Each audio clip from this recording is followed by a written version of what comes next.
সমস্যা এটাই যে ভুঁড়ি কীভাবে কমাবো। তো প্রথম কথা এটা যে ভুঁড়ি কমানোর জন্য কেউ এসে এসে এটা লাগিয়ে দেবে, এটা লাগাবে, এটাতে ভুঁড়ি কমে না।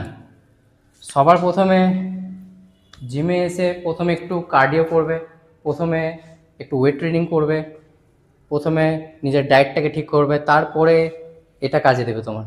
প্রথমে যে ফ্যাটগুলো তোমার বডিতে স্টোর হয়ে আছে সেই ফ্যাটটাকে তুমি কাটাও, তারপরে এগুলো তোমার কাজে দেবে। প্রথমত নিজের ডায়েটটা ঠিক করো, নিজের ক্যালোরি ইনটেকটাকে তুমি দেখো কতটা ক্যালোরি তুমি খাচ্ছ, কতটা প্রোটিন তুমি নিচ্ছ, তারপরে এগুলো তোমার কাজে দিবে। তোমার শরীরে যেটুকু ফ্যাট স্টোর আছে সে ফ্যাটটাকে আগে তুমি কাটাও, নিজের ক্যালোরিটাকে দেখো, তারপর জিমে এসে তুমি ওয়েট ট্রেনিং করো, তারপরে তুমি কার্ডিও করো। কার্ডিওতে তুমি যেমন এটা করতে পারো, জাম্পিং জ্যাক্স,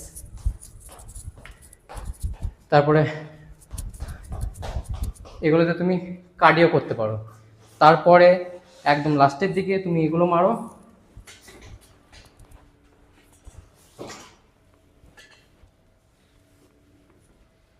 এগুলো তোমার কাজে দেবে পরে। প্রথমত তুমি নিজের ওয়েট ট্রেনিংটাকে ফোকাস করো, কার্ডিও ফোকাস করো, ডায়েট ফোকাস করো, তোমার অটোমেটিক ভুঁড়ি কমে যাবে। কোনো আলাদা করে কোনো রকম ট্রেনিং হয় না যে তোমার শুধু স্পেসিফিক এই জিনিসটা তোমার ট্রেন হবে। অল ওভার তোমার বডির শরীরে চর্বি কমাবে, তারপরে গিয়ে তোমার অ্যাপসটা ভিজিবল হবে। এটাকে সবসময় মাথায় রাখবে।